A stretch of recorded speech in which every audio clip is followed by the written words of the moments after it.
நீதிமொழிகள் 12:25 சொல்கிறது, மனுஷனுடைய இருதயத்துள்ள கவலை அதை ஒடுக்கும், நல்வார்த்தையோ அதை மகிழ்ச்சியாக்கும். நீதிமொழிகள் புஸ்தகத்தில் பார்த்தீங்கன்னு சொன்னால் நம்முடைய அனுதின வாழ்க்கைக்கு வேண்டிய நிறைய அற்புதமான சத்தியங்கள் அதில் அடங்கி இருக்கிறது. ஒவ்வொரு நாளும் ஒவ்வொரு நீதிமொழிகளை வாசிப்பதற்காக தான் நான் நினைக்கிறேன் ஆண்டவர் 31 அதிகாரங்களை அதில் கொடுத்துருக்கிறார் என்று. ஆகவே ஒவ்வொரு நாளும் அதை நம்ம வாசிக்கும் போது அந்த அனுதின மன்னாவை நமக்கு கொடுக்கிறார். அனுதின வாழ்க்கையில் நம்ம சந்திக்கிற பிரச்சனைகள், போராட்டங்கள், அவற்றை குறித்த ஒரு தெளிவை தேவனுடைய வசனம் நமக்கு தருது பாருங்க. ஆகவே தான் கர்த்தர் இந்த வார்த்தைகளை எழுதி வைத்திருக்கிறார். இன்றைக்கு இந்த வசனத்திலிருந்து நம்ம பார்க்க போகிறது என்னன்னு சொன்னால், எப்படி கவலை நம்மை ஒடுக்குகிறது, எப்படி நல்ல வார்த்தை நம்மை மகிழ்ச்சி ஆக்குகிறது, அதனுடைய அர்த்தம் என்ன, அது எதை பற்றி பேசுகிறது என்பதை நம்ம கவனிக்க போகிறோம்.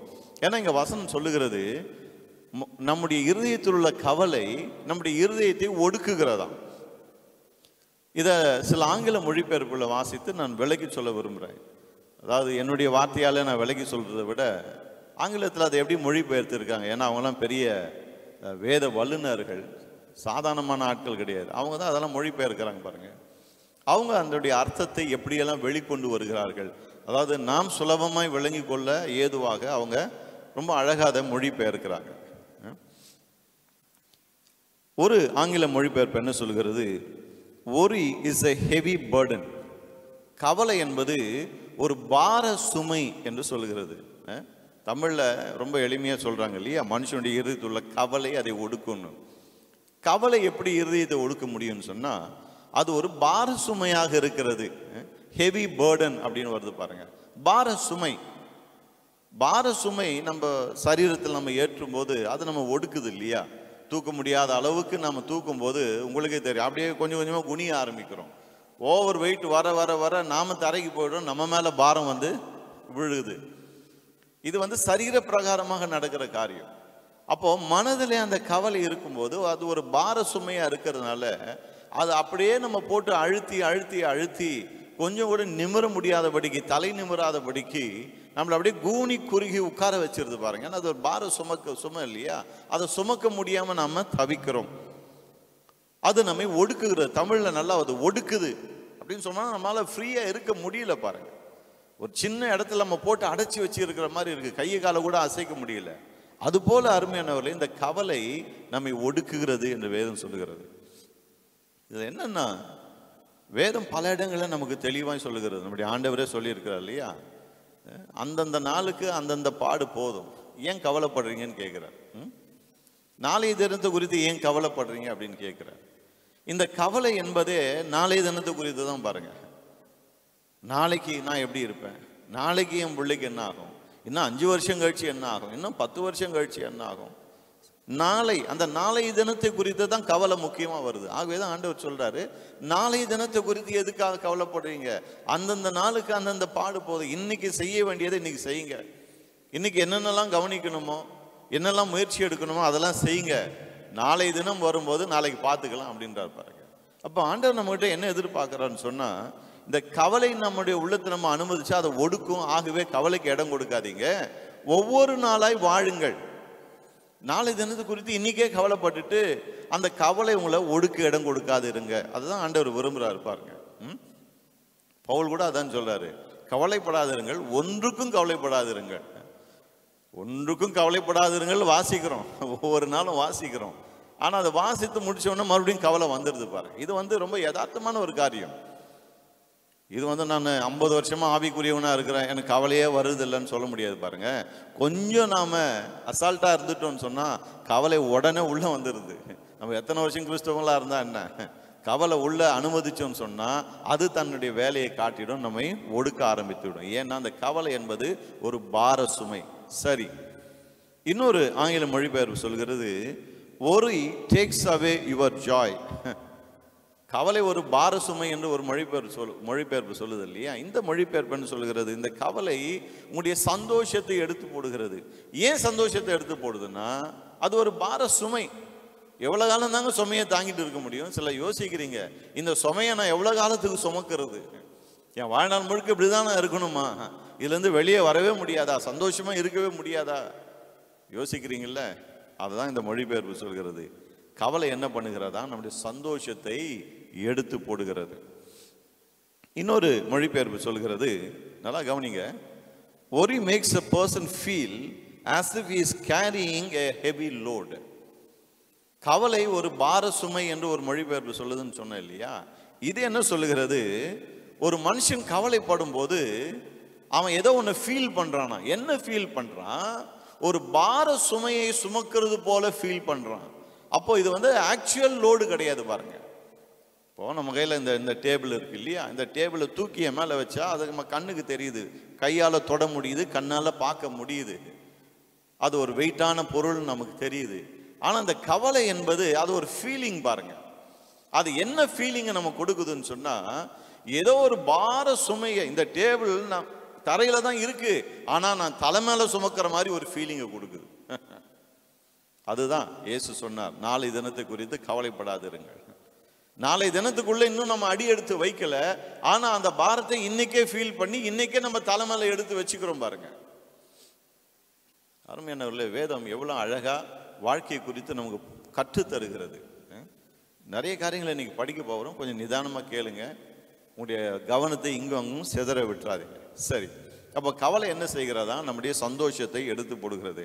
வெறும் சந்தோஷத்தை மட்டும் இல்லைங்க, சந்தோஷம், சமாதானம், மன நிம்மதி எல்லாத்தையும் கெடுக்குது பாருங்க இந்த கவலை. ஆகவே தான் கவலைப்படாதிருங்கள் என்று வேதம் திரும்ப திரும்ப நமக்கு சொல்லுகிறது. சரி, இன்னொரு மொழிபெயர்ப்பு சொல்கிறது, ஆங்ஸைட்டி, அதாவது இந்த worry leads to depression. நல்லா கவனிங்க, இதுவரைக்கும் வெறும் கவலை கவலைன்னு வாசம் இல்லையா? இந்த மொழிபெயர்ப்பு என்ன சொல்கிறது? இந்த கவலை டிப்ரெஷனுக்குள்ளாக கொண்டு போகிறது அப்படின்னு சொல்லுது பாருங்க. டிப்ரெஷன்னா நிறைய பேருக்கு வழங்கும் இல்லையா? கவலை என்பது நம்ம லேசாக நினச்சிக்கிறோம், ஆனால் அந்த கவலை கொஞ்சம் அதிகமாச்சுன்னா அது எங்கே போகிறது? டிப்ரெஷனுக்குள்ளாக கொண்டு போகிறது. இன்னைக்கு நிறைய பேருடைய வாழ்க்கையை பாருங்க, பயங்கர டிப்ரெஷன்ல இருக்கிறாங்க. மன அழுத்தம், மன உளைச்சல், மன சோர்வு, விரக்தி வாழ்க்கையில. அவங்களுக்கே தெரியல என்ன பிரச்சனைன்னு சொல்லிட்டு அவங்க அந்த டிப்ரெஷன்ல இருக்காங்கன்னு அவங்களுக்கே தெரியறது இல்லை பாருங்க. டிப்ரெஷன்ல இருக்கிறதுனால வழக்கத்துக்கு மாறான காரியங்களை அவங்க செஞ்சுட்டு இருப்பாங்க, அவங்களுக்கே தெரியாது ஏன் நான் இப்படி செய்யறேன் அப்படின்னு சொல்லிட்டு. இந்த கவலை என்ன பண்ணுகிறதா? ஒரு பெரிய பார சுமையை போல் நம்ம தலை மேல உட்காந்துட்டு அழுத்தி அழுத்தி அழுத்தி கடைசியில டிப்ரெஷனுக்குள்ளே நம்மை கொண்டு போய் விடுகிறது. இன்னைக்கு நிறைய பேர் இந்த டிப்ரெஷனுக்குள்ளே இருக்கிறார்கள். அருமையானவர்களே, இன்றைக்கு ஆண்டவருடைய வார்த்தை உங்களுக்கு நேரம் வந்து கொண்டு இருக்கு. இன்னைக்கு டிப்ரெஷன்ல இருக்கீங்களா? பயப்படாதீங்க. அதுல இருந்து எப்படி வெளியே வருவது என்பதை தான் இன்றைக்கு நாம பார்க்க போகிறோம். கவலை பற்றி பேச போகிறோம்னா கவலை இதை பண்ணும் அதை பண்ணுன்னு சொல்லிட்டு போக வரலங்க.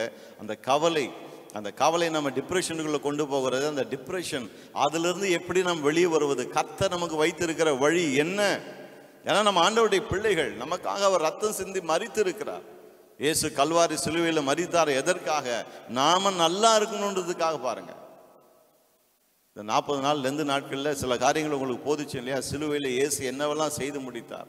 அவர் சிலுவையில் மரித்ததுனால நம்முடைய வாழ்க்கையில என்னெல்லாம் நன்மைகள் நடந்திருக்குன்னு சொல்லிட்டு அத்தனை நன்மைகளும் நம்முடைய வாழ்க்கையில பெற்று அனுபவிக்கணும் தான் கர்த்தர் விரும்புகிறார். இந்த பார சுமையை சுமந்துட்டு டிப்ரெஷனுக்குள்ள போயிட்டு, டிப்ரெஷன்ல இருக்கிறவங்கள பாருங்க, ஒன்று நிறைய சாப்பிட்டுட்டே இருப்பாங்க, அல்லது சாப்பிடாம அப்படியே பட்டினி கிடப்பாங்க. ஒன்று நல்லா தூங்குவாங்க, இல்லாட்டி தூங்காம அப்படியே முழிச்சுட்டே இருப்பாங்க. எல்லாம் வழக்கத்துக்கு மாறா இருக்கும் பாருங்க. அவங்களுக்கே வழங்காத நான் ஏன் இப்படி செய்கிறேன் அப்படின்னு சொல்லிட்டு. ஏன் அப்படி செய்கிறாங்கன்னா டிப்ரெஷனுக்குள்ளே இருக்கிறாங்க. அந்த பார சுமை அவர்களை ஆட்டி படைக்கிறதுனால அவங்களுக்கே தெரியல ஏன் இப்படி செய்கிறோன்னு. இது ஒரு கொடுமையான ஒரு சூழ்நிலை. அதில் இருக்கிறவங்களுக்கு தான் அதனுடைய வலியும் வேதனையும் புரியும் பாருங்க, மற்றவங்களுக்கு அது விளங்காது. அவங்க என்ன சொல்றாங்க? என்னங்க எப்போ பார்த்தாலும் இப்படி கவலையாக உட்காந்துட்டு இருக்கீங்க, சந்தோஷமா இருங்க, 4 பேர் கூட பேசுங்க, இது பண்ணுங்க அதை பண்ணுங்க, நிறைய ஆலோசனைலாம் கொடுப்பாங்க. ஆனால் அந்த டிப்ரெஷனில் இருக்கிறவங்க, அந்த கவலையில் இருக்கிறவங்களுக்கு தான் அது எவ்வளவு பெரிய ஒரு வலியும் வேதனையும் கொடுக்கக்கூடிய ஒரு காரியம் என்பது தெரியும். அதில் வந்து லேஸில் வெளியே வர முடியாது பாருங்கள். மருத்துவர்கள் எவ்வளோ உதவி செய்கிறார்கள். இப்படி டிப்ரெஷனில் இருக்கிற மக்களுக்கு மருத்துவ உதவி ரொம்ப அவசியம் பாருங்கள், நிறைய உதவி செய்கிறாங்க. ஆனால் இங்கே நாம் பார்க்க போகிறது மருத்துவ உதவிக்கும் மேலான ஒரு தெய்வீக மருத்துவருடைய உதவி. ஏன்னா இந்த வசனம் என்ன சொல்லுகிறது? இந்த டிப்ரெஷன், இந்த கவலையை மாற்றக்கூடியது என்னவா? சந்தோஷத்தை கொண்டு வரக்கூடியது என்னவா? நல்வார்த்தை. ரொம்ப முக்கியம். ஆகவே அதெல்லாம் பின்னாடி நம்ம கவனிக்க போகிறோம். அப்போ அருமையானவர்களே, இந்த கவலைக்கு நம்ம இடம் கொடுக்கும் போது என்ன ஆகிறது? அது டிப்ரெஷனுக்குள்ளே நம்மை கொண்டு போய் விட்டு விடுகிறது. இன்னொரு ஆங்கில மொழிபெயர்ப்பு அப்படியே சொல்லுகிறது. இது என்ன சொல்கிறது? worry is a heavy load leads to depression. கவலை என்பது ஒரு பார சுமை, அது டிப்ரெஷனுக்கு நேராக நம்மை கொண்டு போய் விடுகிறது அப்படின்னு சொல்லிட்டு. அப்போ திரும்ப திரும்ப இந்த மொழிபெயர்ப்புகள் நமக்கு சொல்லுகிறது என்னன்னு சொன்னால், அந்த கவலை வந்து ரொம்ப டேஞ்சரான ஒரு காரியம், ஆபத்தான ஒரு காரியம். ஒரு பார சுமை மாதிரி நம்ம மேலே உட்காந்துக்கிட்டு நம்ம டிப்ரெஷனுக்குள்ளே கொண்டு போகக்கூடிய ஒரு காரியம். டிப்ரெஷன்னா என்ன? இந்த பார சுமை மேலே உட்காந்துட்டு டிப்ரெஷனுக்குள்ளே கொண்டு போகுது இல்லையா? டிப்ரெஷன்னா என்ன? அதுக்கு என்ன விளக்கம் கொடுக்குறாங்கன்னா, depression is a mood disorder. வழக்கமாக இருக்கிற மூடுக்கு மாறாக இது வித்தியாசமாக இருக்கும். ஆகவே தான் சொன்னேன், நிறைய சாப்பிடுவாங்க அல்லது சாப்பிடாமே இருப்பாங்க, ஒன்று நல்லா தூங்கினே இருப்பாங்க அல்லது தூங்காமே இருப்பாங்க. இப்படி அந்த மூட் டிஸார்டர் வரும் பாருங்க. இதன் விளைவாக என்ன ஆகிறது? அவங்களுக்கு எதுலேயுமே ஆர்வம் இருக்காது, அதுக்கு மேலே ஒரு சோகம் முகத்தை கவ்வி இருக்கும். முகத்தில் எப்போ பார்த்தாலும் ஒரு சோகம் இருக்கும். சில நேரத்தில் சிரிப்பாங்க, அந்த சிரிப்புக்கு பின்னால் ஒரு சோகம் இருக்கும்.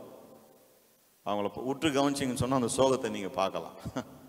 நிறைய பேர் அவங்க சிரிக்கிறத பார்ப்பாங்க, ஆனால் கொஞ்சம் நல்லா கவனிச்சு பாருங்கள், அந்த சிரிப்புக்கு பின்னால் ஒரு சோகம் இருக்கும். நீதிமொழிகள் அப்படியே வாசிக்கிறோம் இல்லையா? சிரிச்ச பின்னாடியும் சோகம் இருக்குன்னு வேதம் சொல்லுகிறது. அப்போ அந்த சிரிப்புக்கு பின்னாடியும் ஒரு சோகம் இருக்கிறத நீங்கள் பார்க்கலாம் பாருங்கள். ஏன்னா லாஸ் ஆஃப் இன்ட்ரெஸ்ட், எதுலேயுமே அவங்களுக்கு ஆர்வம் இருக்காது. செய்ய வேண்டிய வேலையெல்லாம் ஒழுங்காக செய்ய மாட்டாங்க. நல்லா சமையல் பண்ணிட்டு இருப்பாங்க, இப்போ திடீர்னு சமையல் வராது அவங்களுக்கு. ஒழுங்காக வேலைக்கு போயிட்டு வந்துட்டு இருப்பார், இப்போ வேலைக்கு போக பிடிக்காது அவருக்கு. இந்த மாதிரியெல்லாம் பலவிதமான மூட் டிஸார்டர் வரும் பாருங்க. லாஸ் ஆஃப் இன்ட்ரெஸ்ட் வரும். ஒரு சோகத்தில் எப்பொழுதும் அவர்கள் இருந்து கொண்டே இருப்பார்கள். இது மனதில் மட்டுமல்ல, சரீரத்திலும் கூட பிரச்சனைகளை உண்டாக்குகிறது. இப்படியே டிப்ரெஷனை விட்டோன்னு சொன்னால் அது சரீரத்தை பாதிக்கும். ஹெவியாக சாப்பிட்டுனே இருந்தால் என்னங்க ஆகும்? ஓவராக வெயிட் ஏறும், தேவையில்லாத பிரச்சனை வரும். டிப்ரெஷனில் சாப்பிடாமையே இருந்தால் என்ன ஆகும்? அதுவும் பிரச்சனையை கொண்டு வரும். டிப்ரெஷனில் ஓவராக தூங்கிட்டே இருந்தால் என்ன ஆகும்? அதுவும் பிரச்சனை. தூங்காமையே இருந்தால் அதுவும் பிரச்சனை. அப்போ அருமையானவர்களே, இந்த பார சுமை, இந்த ஹெவி பேர்டன் வந்து எப்படியெல்லாம் ஒரு மனுஷனை பாதிக்கிறது, அதுதான் இந்த டிப்ரெஷன் என்று சொல்கிறோம் பாருங்க. வேதம் அப்படி தான் சொல்லுகிறது. அப்போது இந்த டிப்ரெஷன் மிகப்பெரிய ஒரு ஆபத்து என்பதை நம்ம புரிந்து கொள்ள வேணும் பாருங்க. வேதாகமத்தில் ஒரு மனுஷனை பற்றி நம்ம வாசிக்கிறோம். அவங்க கூட இப்படிப்பட்ட ஒரு டிப்ரெஷன் வழியாக கடந்து போன ஒரு மனுஷன். அவன் தன்னுடைய அனுபவத்தை சொல்கிறான் பாருங்க. அதுதான் இன்னைக்கு நம்ம படிக்க போகிறோம். சங்கீதம் 119:25. என் ஆத்துமா மண்ணோடு ஒட்டி கொண்டிருக்கிறது, உமது வசனத்தின்படி என்னை உயிர்ப்பியும். அந்த வார்த்தைகளை கவனிச்சிங்களா? என் ஆத்துமா மண்ணோடு ஒட்டி கொண்டிருக்கு. இதையும் சில ஆங்கில மொழிபெயர்ப்புகள் வந்து வாசிக்கிறேன். எப்படி சொல்கிறாங்கன்னு கவனிங்க. My life is down in the dust. ஆத்துமா மண்ணோடு ஒட்டி கொண்டு இருக்குன்னா, நான் வந்து மண் தரையில் உருண்டு பறந்து இருக்கிறேன்ற மாதிரி அவனுடைய நிலைமையை அவன் விளக்குறான் பாருங்க. அவ்வளோ மோசமான நிலைமையில் அவன் வாழ்க்கை இருக்கு. இன்னொரு மொழிபெயர்ப்பு சொல்கிறது, I am at the point of death. நான் மரணத்தின் விளிம்பிலே இருக்கிறேன் என்று சொல்லுகிறான். என் ஆத்துமா மண்ணோடு ஒட்டி கொண்டு இருக்குன்னா என்ன அர்த்தமா? ஆண்டவரே, மரணத்துக்கு எனக்கும் ஒரு அடி தூரம் தான் இருக்கு, அந்த எட்ஜுக்கு நான் வந்துட்டேன் ஆண்டவரே, அடுத்தது சாவு தான், நெக்ஸ்ட் ஸ்டெப் நான் எடுத்து வச்சேன்னா சாவு தான். ஆகவே சாக கிடக்கிற நிலையில் நான் இருக்கிறேன். தமிழில் மண்ணோடு ஒட்டி கொண்டு இருக்குன்னு இருக்கு இல்லையா? அது தமிழில் சொல்கிற விதம். ஆனால் அவன் என்ன சொல்ல வருகிறான் என்பதை இங்கே பல விதங்களிலே ஆங்கிலத்தில் எடுத்து சொல்லுகிறார்கள். I am at the point of death அப்படின்னு. இன்னொரு மொழிபெயர்ப்பு சொல்கிறது, I lie here like a dying man. செத்து கொண்டிருக்கிற ஒரு மனுஷனை போல நான் இங்கே கிடக்கிறேன் அப்படின்றான் பாருங்க. எங்கே கிடக்கிறான்னா மண்ணோடு மண்ணா கிடக்கிறான். எப்படி இருக்கிறான்? செத்து கொண்டு இருக்கிற ஒரு மனுஷனை போல. அப்படின்னா முன்னாடி சொன்ன மொழிபெயர்ப்பு மாதிரி தான், எந்த நேரத்தில் நான் சாகலாம், நெக்ஸ்ட் ஸ்டெப்பு சாவு தான். இந்த டிப்ரெஷனில் இருக்கிறவங்க சில பேர் எப்போ சாவலான்னு யோசிச்சுட்டு இருப்பாங்க பாருங்க. ஆகவே தான் அப்படிப்பட்ட ஆட்களோடு கூட நம்ம எப்போதும் இருக்கணும், பேசணும், நல்ல வார்த்தைகளை பேசணும், அவங்கள என்கரேஜ் பண்ணணும் பாருங்க. ஏன்னா அவங்க டிப்ரெஷனில் இருக்கிறதுனால அவங்களுக்கு என்னென்னா, இந்த மாதிரி dying, I lie like a dying man, சாக கிடக்கிற ஒரு மனுஷனை போல தரையில் கிடக்கிறான்றாங்க இல்லையா? அவங்களுடைய மைண்ட் அப்படி தான் இருக்கும். இனி எனக்கு நம்பிக்கை கிடையாது, அவ்வளோதான், இதுலேருந்து நான் வெளியே வர முடியாது, என் கதை முடிஞ்சது, என் வாழ்க்கை முடிஞ்சது, என் குடும்பம் முடிஞ்சது, அவ்வளோதான் அவ்வளோதான் அவ்வளோதான்னு ஒரு எண்ணம் உள்ள கேட்டுகிட்டே இருக்கும் பாருங்க. இந்த பார சுமை அழுத்துறதுனால, இந்த பார சுமைக்கு என்னை யாரும் நீங்களாக்கி காப்பாற்ற இல்லை, எனக்கு இதுலேருந்து வெளியே கொண்டு வர ஆள் இல்லை, யாராலும் எனக்கு உதவி செய்ய முடியாது, இப்படிப்பட்ட எண்ணங்கள் போட்டு அழுத்தது பாருங்க. அவங்களே நினச்சிக்கிறாங்க நெக்ஸ்ட் ஸ்டெப்பு சாவு தான் அப்படின்னு. பல நேரங்களில் இப்படி டிப்ரெஷனில் இருக்கிறவங்க சாவுறதுக்கு என்ன பண்ணணுமோ அதை ரெடி ஆகிட்டு இருப்பாங்க பாருங்க. ஆகவே தான் இந்த வார்த்தைகளை கவனிக்கிறது முக்கியம். ஒருவேளை இன்னைக்கு நீங்கள் டிப்ரெஷனில் இல்லைன்னா கூட வசனம் சொல்வதை கொஞ்சம் கவனிங்க. அப்போ தான் டிப்ரெஷனில் இருக்கிற ஆட்களை புரிந்து கொள்ள முடியும், அவர்களுக்கு நம்ம உதவி செய்ய முடியும் பாருங்க. அவங்கள வெளியே கொண்டு வரலாம். இது இயலாத ஒரு காரியம் அல்ல. ஒருவேளை நீங்கள் டிப்ரெஷனில் இருந்தாலும் நீங்கள் வெளியே வர முடியும். ஏன்னா சர்வத்தையும் உண்டாக்கினவர், சர்வத்தையும் தன்னுடைய வார்த்தையினால தாங்கி கொண்டு இருக்கிறவர் இன்றைக்கு இந்த வார்த்தையின் மூலம் உங்களோடு கூட பேசி கொண்டு இருக்கிறார். எதுக்காக அவர் உங்களோடு பேசிட்டு இருக்காருன்னு நினைக்கிறீங்க? இதே டிப்ரெஷன் நீ கடந்து சாகுன்னு சொல்றதுக்காக கிடையாது. அதிலிருந்து நீங்கள் வெளியே வர வேண்டும் என்பதற்காக தான் இன்றைக்கு உங்களோடு கூட பேசி கொண்டு இருக்கிறார். அப்போ சங்கீதக்காரர் என்ன சொல்றான்? என் ஆத்மா மண்ணோடு ஒட்டி கொண்டு இருக்கிறது அப்படின்னா என்ன அர்த்தம்? ஒரு ஆங்கில மொழிபெயர்ப்பு சொல்லுகிறது, I am completely discouraged, I lie in the dust. ஆண்டவரே ரொம்ப டிஸ்கரேஜ் ஆகிட்டேன், கொஞ்சம் கூட எனக்கு தைரியம் இல்லை, நம்பிக்கையே இல்லை ஆண்டவரே, நான் மண்ணோடு மண்ணா படுத்து கிடக்கிறேன் அப்படின்றான் பாருங்க. இன்னொரு காமெண்ட்ரியில் அது எப்படி மொழிபெயர், புல்பிட் காமெண்ட்ரின்னு ஒன்று இருக்குது, அதில் இது எப்படி மொழிபெயர்க்கிறாங்கன்னு சொன்னால், என் ஆத்மா மண்ணோடு ஒட்டி கொண்டு இருக்குன்னு இல்லையா, அதை எப்படி சொல்கிறாங்க? My soul is greatly depressed. இந்த டிப்ரெஷன்ற வார்த்தை கவனிச்சிங்களா? தமிழ் அது வரல, ஆத்மா மண்ணோடு ஒட்டிட்டு இருக்குன்னு சிம்பிளாக சொல்லிட்டு போயிடுறாங்க. அதை இவங்க எப்படி எடுத்து அர்த்தம் கொண்டு வராங்கன்னா, என் ஆத்மா மிகுந்த மனசோர்வுக்குள்ளே இருக்கிறது, ரொம்ப விரக்தியில் இருக்கிற ஆண்டவரே, ஏன்னா ஏராளமான பிரச்சனைங்க, இதுலேருந்து எப்படி வெளியே வருதுன்னு தெரியல, யார் என்னை காப்பாற்றுவான்னு தெரியல, எனக்கு என்ன பண்ணுறதுன்னு தெரியல, செத்தவனை போல நான் மண்ணில் கிடக்கிறேன். அருமையான வேலை, ஒருவேளை இன்னைக்கு நீங்கள் செத்தவனை போல மண்ணில் கிடக்கிறேன்னு நீங்கள் யோசித்தீங்கன்னா, உங்கள் ஆத்மா ரொம்ப டிப்ரெஸ்டாக இருக்கிறத நீங்கள் நினச்சி அப்படி உணர்ந்தீங்கன்னு சொன்னால், இந்த வார்த்தை உங்களுக்கு தான், கர்த்தருடைய வார்த்தை உங்களுக்கு நேராக வந்து கொண்டிருக்கு. சங்கீதக்காரனுடைய வார்த்தைகள் திரும்ப திரும்ப நமக்கு என்ன காண்பிக்கிறதுன்னு சொன்னால், அவன் ரொம்ப டிப்ரெஷனில் இருக்காங்க. இந்த டிப்ரெஷன் என்ன பண்ணுதுன்னா, அவன் தன்னையே மண்ணுக்கு சமானமாக என்ன வச்சிருது பாருங்க. அதுதான் இதனுடைய கொடுமையை, மண்ணோடு கிடக்குது அப்படின்றான். அப்போ தேவனுடைய சாயல் ரூபத்தில் உண்டாக்கப்பட்ட மனுஷனை இந்த கவலையும் டிப்ரெஷனை வாட்டி வதைக்கும் போது அவன் எல்லாத்தையும் மறந்துடுறான். அவனுக்குள்ள என்னன்னா, நான் ஒரு தூசி, நான் ஒரு குப்பை, நான் ஒரு புழுவை போல இருக்கேன், மண்ணோடு மண்ணா கிடக்கிறேன், என் கதை இதோடு முடிந்து விட்டதுன்னு அப்படிப்பட்ட ஒரு எண்ணத்துக்குள்ள அவன் வந்துடுறான் பாருங்க. டிப்ரெஷன் அவ்வளோ கேவலமாய் அவன் தன்னை குறித்து எண்ணும்படி செய்கிறது. இந்த டிப்ரெஷன் எதனால வருதுன்னா, ஹோப்லெஸ்னஸ், நம்பிக்கை இல்லை, ஆகவே டிப்ரெஷன் வருது. இந்த டிப்ரெஷன் அதிகமாகும் போது இந்த நம்பிக்கையின்மையும் அதிகமாகிறது. இது இந்த சைக்கிள் வீல் சுத்திக்கிட்டே இருக்கு பாருங்க, அந்த மாதிரி ஒரு சுழற்சி. நம்பிக்கையின்மை அதிகமாகும் போது டிப்ரெஷனுக்குள்ள போவாங்க, டிப்ரெஷன் அதிகமாகும் போது இன்னும் அதிக நம்பிக்கையின்மைக்குள்ள போவாங்க. இது அப்படியே சுத்தி சுத்தி சுத்தி வந்துட்டு இருக்கும் பாருங்க. யாராவது இப்படி சுழன்று கொண்டிருக்க அந்த சக்கரத்தை தடுத்து நிறுத்தணும். அந்த ஹோப்லெஸ்னஸையும் அந்த டிப்ரெஷனும் தகர்த்து நொறுக்க வேண்டும். அப்பதான் அந்த சுழற்சி நிற்கும், இல்லாட்டி தொடர்ந்து ஓடிக்கிட்டே இருக்கும் பாருங்க. இது ரொம்ப கொடுமையான ஒரு காரியம். சரி, நீதிமொழிகள் இன்னொரு வசனத்தை வாசிக்கலாமா? நீதிமொழிகள் 17:22 வாசிக்கிறேன். நீதிமொழிகள் 17:22. மன மகிழ்ச்சி நல்ல ஔஷதம், முறிந்த ஆவியோ எலும்புகளை உலர பண்ணும். நல்லா கவனிங்க, மன மகிழ்ச்சி நல்ல ஔஷதம் அப்படின்னு சொன்னா, மன மகிழ்ச்சியா இருந்தா அதுவே ஒரு பெரிய மெடிசன் மாதிரி, அதுவே ஆரோக்கியம். முறிந்த ஆவி எலும்புகளை உலர பண்ணும். இது என்ன முறிந்த ஆவி எலும்புகளை உலர பண்ணும்? அதாவது இதை ஆங்கிலத்தில் வாசித்து அப்படியே விளக்கிடுறேன், நான் பெருசாக விளக்கம் சொல்ல வேண்டிய அவசியமே கிடையாது. முறிந்த ஆவியோ எலும்புகளை உலர பண்ணும் என்பதை, depression trains once strength. Depression என்ன பண்ணுகிறதா, ஒரு மனுஷனுடைய பலனை எல்லாம் உறிஞ்சி விடுகிறது. இங்க தமிழ்ல முறிந்த ஆவின்னு வருது இல்லையா, அந்த முறிந்த ஆவி எதை குறிக்கிறது?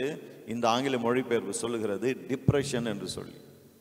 அப்ப முறிந்த ஆவி என்பது என்ன? டிப்ரெஷன். ஒரு பார சுமையை மேல சுமந்து கொண்டிருப்பது. அது என்ன பண்ணுகிறது? நம்முடைய பலனை எல்லாம் உறிஞ்சி விடுகிறது. இன்னொரு மொழிபெயர்ப்பு சொல்கிறது, it is slow death to be gloomy all the time. எப்போ பார்த்தாலும் அழுது வடிஞ்சிட்டு சோகமா ஒரு சிரிப்பே இல்லாமல் இருக்கும்போது அது சொல்லுகிறது இது வந்து ஸ்லோ டெத், கொஞ்சம் கொஞ்சமாக சாகுறோம் என்று சொல்லுது. பாருங்க, என்ன வேதனையான ஒரு காரியம் இல்லையா? இன்னைக்கு நிறைய பேர் இப்படி கொஞ்சம் கொஞ்சமாக செத்துட்டு இருக்கிறாங்க, ஒவ்வொரு நாளும் சாகுறாங்க. ஏன்னா வேதனை, வருத்தம், கவலை ஒடுக்குது அவங்கள. என்ன பண்றது, எப்படி வெளியே வருதுன்னு தெரியல. தவித்து கொண்டு இருக்கிற உங்களுக்கு சொல்றேன், கர்த்தர் உங்களை வாழ வைப்பார். அதை தான் இன்னைக்கு பார்க்க போறோம், எப்படி வெளியே வரப்போகிறோம், ரொம்ப முக்கியம். பாருங்க. சரி, நீதிமொழிகள் 18:14 வாசிப்போம். நீதிமொழிகள் 18:14. மனுஷனுடைய ஆவி அவன் பலவீனத்தை தாங்கும், முறிந்த ஆவி யாரால் தாங்கக்கூடும்? கவனிச்சிங்களா? இந்த முறிந்த ஆவி என்பது ரொம்ப பார சுமையை சுமந்து கவலைக்குள்ள, டிப்ரெஷனுக்குள்ள போறது, நம்பிக்கையற்ற நிலைமையை குறிக்கிறது. எனக்கு உதவி செய்ய யாரும் இல்லை, எனக்கு சப்போர்ட்டா நிற்க யாரும் இல்லை அப்படின்னு மனுஷன் நினைக்கும் போது அந்த வில் இல்லை, சர்வைவ் ஆகணுன்ற வில் இல்லை. அது இல்லாமல் போகும்போது என்ன ஆகிறது? What can you do? நீ என்ன பண்ண முடியும்? சங்கீதக்காரன் அப்படிப்பட்ட ஒரு நிலைமையில தான் இருந்தான். பாருங்க, நீங்க என்ன பண்ண முடியும், நான் என்ன பண்ண முடியும், யார் என்ன பண்ண முடியும்? அந்த ஆவி முறிந்து போகும்போது யார் என்ன செய்ய முடியும்? என்ன செய்ய முடியும், என்ன செய்யலாம்? வசனம் என்ன சொல்கிறது என்பதை கொஞ்சம் கவனிங்க. அதே நீதிமொழிகள் 12:25 திரும்ப வாசிக்கலாமா? மனுஷனுடைய இருதயத்துள்ள கவலை அதை ஒடுக்கும், நல்வார்த்தையோ அதை மகிழ்ச்சியாக்கும். ஆமேன். ஒருவேளை இன்னைக்கு மகிழ்ச்சி இல்லாமல் இருந்தீங்கன்னா அதை கொஞ்சம் பெருசாக எடுத்து ஒட்டி வைங்க. நல்வார்த்தையோ அதை மகிழ்ச்சியாக்கும். கவலையோடு, டிப்ரெஷனோடு, ரொம்ப டென்ஷனோடு உட்கார்ந்துட்டு இருக்கீங்களா, என்ன பண்ணுன்னு தெரியாம, இந்த வசனத்தை எடுத்து வீட்டில் கண்ணு முன்னாடியே வைங்க. நல்வார்த்தை இருதயத்தை, கவலை தோய்ந்த இருதயத்தை, டிப்ரெஷன்ல இருக்கிற இருதயத்தை, ரொம்ப டென்ஷன்ல இருக்கிற இருதயத்தை நல்ல வார்த்தை மகிழ்ச்சி ஆக்கும். ஆமேன். நான் சொல்லுங்க, கர்த்தருடைய வார்த்தை சொல்லுகிறது. மனுஷனுடைய இருதயத்துள்ள கவலை அதை ஒடுக்கும், நல்வார்த்தையோ அதை மகிழ்ச்சியாக்கும். நிறைய பேர் யாராவது என்கிட்ட ஒரு நல்ல வார்த்தையை பேச மாட்டாங்களா அப்படின்னு யோசிச்சுட்டு இருக்கிறாங்க. யாராவது நல்ல வார்த்தை வந்து பேசினா அவ்வளோதான். அப்படியெல்லாம் இருக்குது பாருங்க உலகம். நல்ல வார்த்தைக்காக ஜனங்க ஏங்கிட்டு இருக்காங்க பாருங்க. யாரும் நல்ல வார்த்தை பேச மாட்டாங்களா? ஆகவே தான் நிறைய பேர் சொல்லுவாங்க, அவர் ஆறுதலாக பேசினாருங்க, அதனால தாங்க அவரை நம்பினேன் நான். சொல்லுவாங்க, அவர் சிரிக்க பேசினாருங்க, எனக்கு சந்தோஷமா இருந்தது, ஆகவே தான் நம்பினேன் நான் அப்படின்வாங்க. அப்போ எல்லாருடைய உள்ளமும் இந்த நல் வார்த்தையை தேடுது பாருங்க. ஏன்னா எல்லா பக்கத்துல இருந்தும் நம்மை கவலைப்படுத்தக்கூடிய, பாரப்படுத்தக்கூடிய வார்த்தைகளும் சூழ்நிலைகளும் வந்துட்டே இருக்கிறதுனால யாராவது நல்ல வார்த்தை பேச மாட்டாங்களா, நம்பிக்கை தரக்கூடிய வார்த்தையை பேச மாட்டாங்களா, ஆறுதல் அளிக்கக்கூடிய வார்த்தைகளை பேச மாட்டாங்கன்னா உள்ளம் தேடுது, ஏங்குது பாருங்க. அந்த நேரத்தில் யாராவது வந்து சிரிக்க நம்ம சந்தோஷப்படுத்துற மாதிரி பேசினா அவ்வளவுதான், நம்முடைய இதயத்தை கொடுத்துடுறோம். வேதம் சொல்லுது நல்ல வார்த்தை இதயத்தை மகிழ்ச்சியாக்குன்னு சொல்லிட்டு. மனுஷர் பேசினாலே அந்த நல்ல வார்த்தைகள் இருதயத்தை மகிழ்ச்சி ஆகுது பாருங்க. அதுக்கு நம்ம இதயத்தை அவங்க கிட்ட கொடுத்துடணும்னு அவசியம் கிடையாது பாருங்க. இதெல்லாம் கவனமா இருக்கணும். நம்ம நிறைய பேருடைய டிப்ரெஷன்ல இருக்கக்கூடிய பிரச்சனை அதுதான் பாருங்க. யாராவது கொஞ்சம் ஆறுதலா பேசினா போதும், டக்குன்னு ஹார்ட்டை தூக்கி அவங்க கையில கொடுத்துருவாங்க. டக்குன்னு கொடுத்துடாதீங்க, இன்னும் நிறைய இருக்கு. நல்ல வார்த்தை மகிழ்ச்சி ஆக்கும். மனுஷனுடைய நல்ல வார்த்தைகள் கொஞ்சம் நேரம் தான், கொஞ்சம் நாட்கள் தான். அதுக்கப்புறம் அந்த மனுஷன் தான் வேலையை காமிச்சிட்டு போகும்போது முன்னை விட மோசமான டிப்ரெஷனுக்குள்ள மறுபடியும் போயிடுவீங்க. ஆகவே மனுஷனுடைய நல்வார்த்தையை நம்பி போயிடாதீங்க. என்ன அப்படின்னு நம்ம கொஞ்சம் கவனிப்போம். இப்போ இந்த நல்வார்த்தை என்பது எதை குறிக்குதுன்னு சொன்னா, ஏதோ அழாதீங்க, கவலைப்படாதீங்க அப்படிப்பட்ட நல்வார்த்தைகள் இல்லை. இது எதுன்னு சொன்னா, நமக்கு ஒரு புது நம்பிக்கை, நமக்கு புது வழியை காட்டக்கூடியது. அப்படிப்பட்ட நல்வார்த்தைகள் பாருங்க.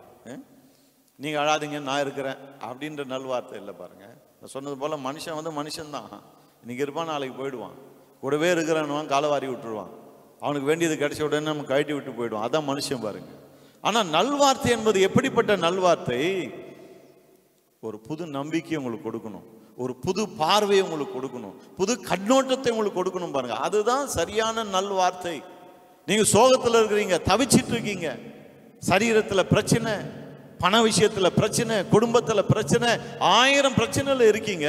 அப்ப இந்த நல்வார்த்தை என்பது என்ன செய்ய வேண்டும்? சரியான கண்ணோட்டத்தை உங்களுக்கு கொடுக்கணும் பாருங்க. சமீபத்தில் ஒரு செய்தி கேட்டுட்டு இருந்தோம் பாருங்க. அதை பிரசங்கம் பண்ணவர் அது சில நிமிடங்கள் தான் பேசினார். அதில் ஒரு வார்த்தை எனக்கு ரொம்ப பிடிச்சிருந்தது. அது என்ன தெரியுமா? அவர் சொல்றாரு, every problem has a expiry date. ஒவ்வொரு பிரச்சனைக்கும் ஒரு எக்ஸ்பைரி டேட் இருக்கு. எனக்கு ரொம்ப பிடிச்சிருந்தது அது. நிறைய பேர் என்ன நினைக்கிறோம், இந்த பிரச்சனைக்கு முடிவே இல்லை, இது அப்படியே தொடர்ந்து நீடிக்கும், இப்படியே நம்ம யோசிக்கிறோம் பாருங்க. ஆனா ரொம்ப அழகா அவர் சொல்றாரு, every problem has an expiry date அப்படின்னு. ஒவ்வொரு பிரச்சனைக்கும் ஒரு எக்ஸ்பைரி டேட் இருக்கு. இன்னைக்கு நீங்க ஆழ்ந்த பிரச்சனையில இருக்கான், வெளியே வரவே முடியாதுன்னு நினைக்கலாம், அதுக்கும் ஒரு எக்ஸ்பைரி டேட் இருக்குங்க.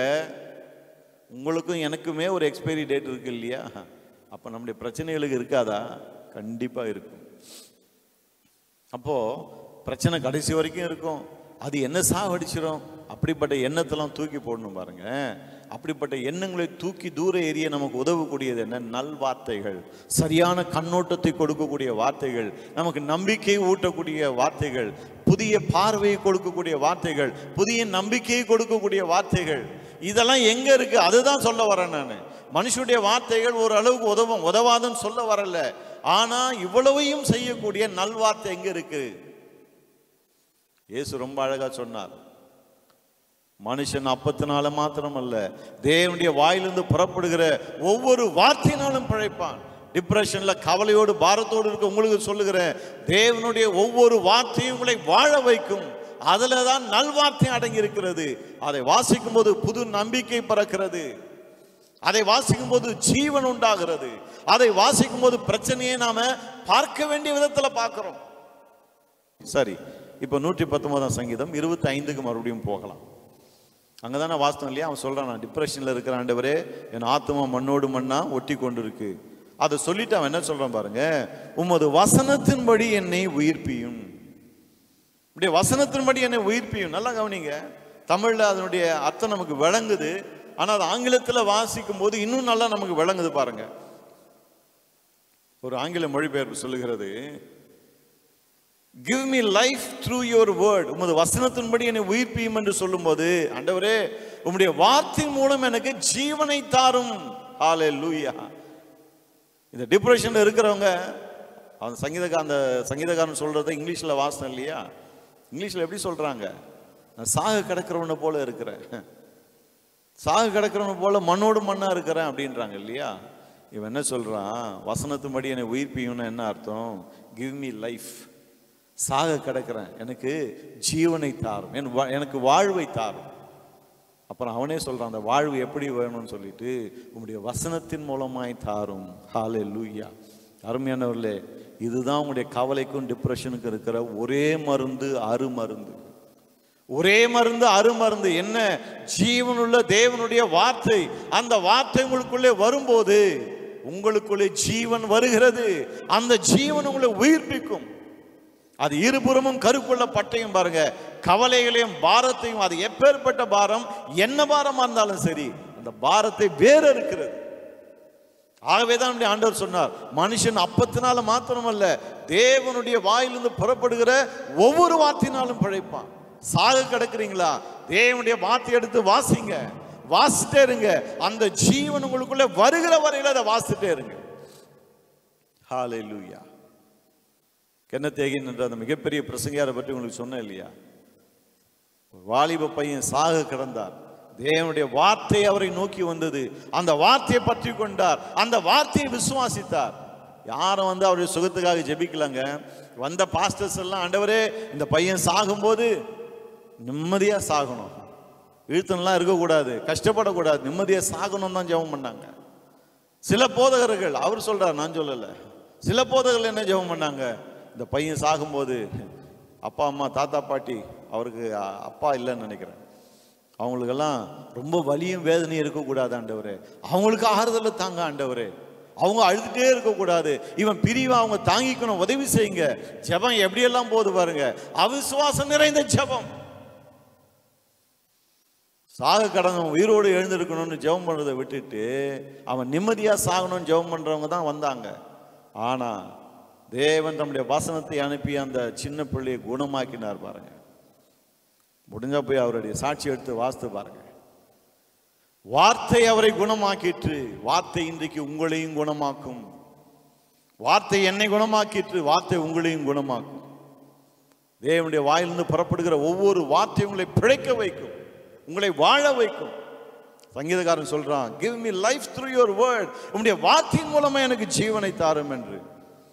இன்னொரு மொழிபெயர்ப்பு சொல்கிறது, let your teachings breathe new life into me.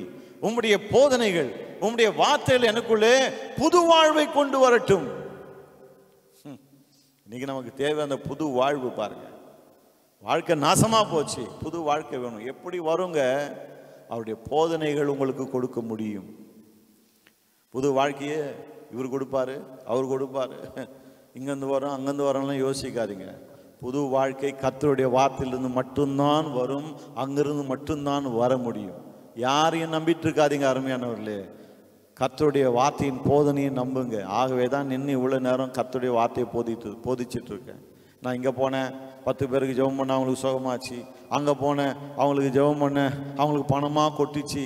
இந்த கதை, சொந்த கதை, சோக கதையெல்லாம் சொல்ல நான் இங்கே வரலைங்க. ஒவ்வொருடைய வாழ்க்கையிலும் ஏராளமான பிரச்சனைகள், தீர்வு என்ன என்பதை அறியாமல் கிறிஸ்தவர்கள் தவித்து கொண்டிருக்கிறார்கள். நாம தான் போய் ஊரெல்லாம் பிரசங்கம் பண்றோம், இயேசுவை ஏற்றுக்கொள்ளுங்க சந்தோஷம் உண்டாகும், இயேசுவை ஏற்றுக்கொள்ளுங்க சமாதானம் உண்டாகும்னு. இயேசுவை ஏற்றுக்கொண்டிருக்கிறோம். 10, 20, 30, 40, 50 வருஷமா இயேசுவை ஏற்றுக்கொண்டு வாழ்ந்து கொண்டிருக்கிறோம். ஆனா உள்ளத்துல சோகம், பெரிய பாரத்தை சுமந்து கொண்டிருக்கிறோம், டிப்ரெஷன்ல இருக்கிறோம். பாருங்க, நாம வாய்க்கழியே கத்திட்டு இருக்கிறோம், இயேசுவண்ட வாங்க சமாதானம் கொடுப்பார், இயேசுவண்ட வாங்க சந்தோஷம் கொடுப்பார் அப்படின்னு. அதெல்லாம் யாரும் இயேசுவண்ட வர மாட்டேங்கிறாங்க. ஆனா இங்க இல்லையே, உள்ளத்துல இயேசு இருக்கிறார், கூடவே பெரிய பாரமும் இருக்கிறது.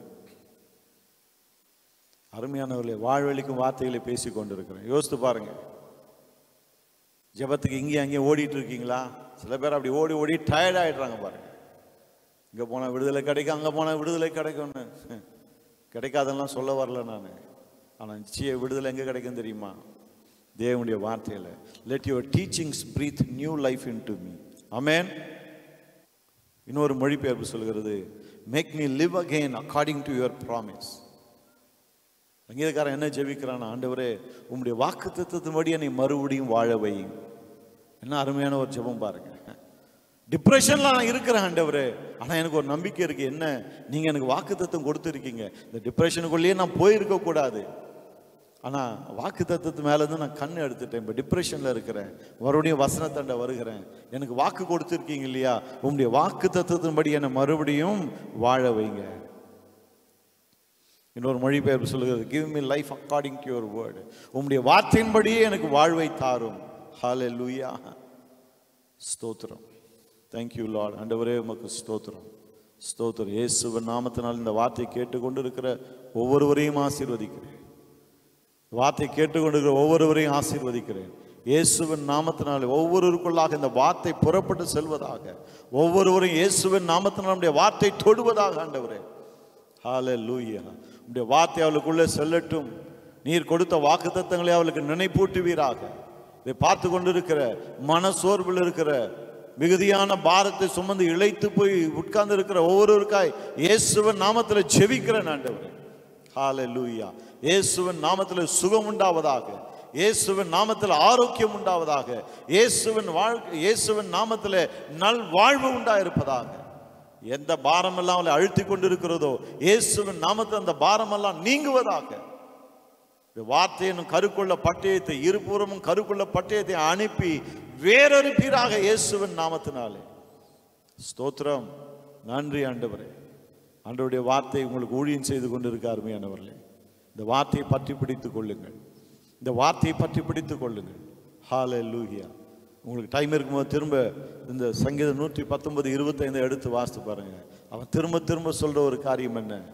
உடைய வார்த்தை, உடைய வார்த்தை, உம்முடைய வார்த்தை அது எனக்குள்ள ஜீவனை கொண்டு வரட்டும், அது எனக்குள்ள ஜீவனை கொண்டு வரட்டும், அது எனக்குள்ள ஜீவனை கொண்டு வரட்டும்.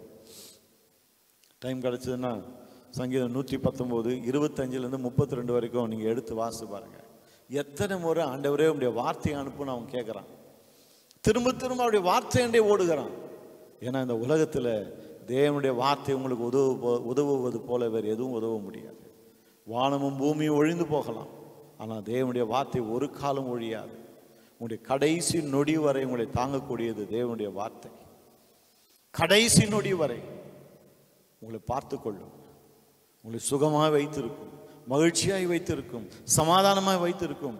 வரக்கூடிய ஒவ்வொரு பிரச்சனையும் நீங்கள் ஜெயிக்க உங்களுக்கு உதவி செய்யும். தேவனுடைய வார்த்தை மட்டும்தான் அதை உங்களுக்கு செய்ய முடியும்.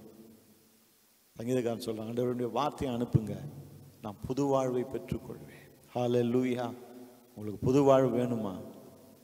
வார்த்தையை பெற்றுக்கொள்ளுங்கள், வாழ்ந்திருப்பீர்கள். ஹல்லேலூயா. இயேசுவின் நாமத்திலே ஆசீர்வதிக்கிறேன் ஆண்டவரே. ஒவ்வொருவரையும் ஆசீர்வதிக்கிறேன். இந்த வார்த்தைகளை கேட்ட ஒவ்வொருவருக்குள்ளும் இந்த வார்த்தைகள் சென்று பசுமரத்தாணி போல பதிவதாக வார்த்தைகள் கிரியை செய்யட்டும் ஆண்டவரே. தொடர்ந்து நம்முடைய வார்த்தை கிரியை செய்யட்டும் அப்பா. ஹல்லேலூயா. ஸ்தோத்திரம். சத்தியத்தை அறிவீர்கள், சத்தியம் உங்களை விடுதலை ஆக்கும் சொன்னீங்களே, இந்த சத்தியங்கள் உங்களுடைய பிள்ளைகளுக்குள்ளாக ஒரு மாபெரும் விடுதலையை கொண்டு வரட்டும். உமக்கே எல்லா மகிமையும் செலுத்துகிறேன் இயேசுவின் நாமத்தில் பிதாவே. ஆமென்.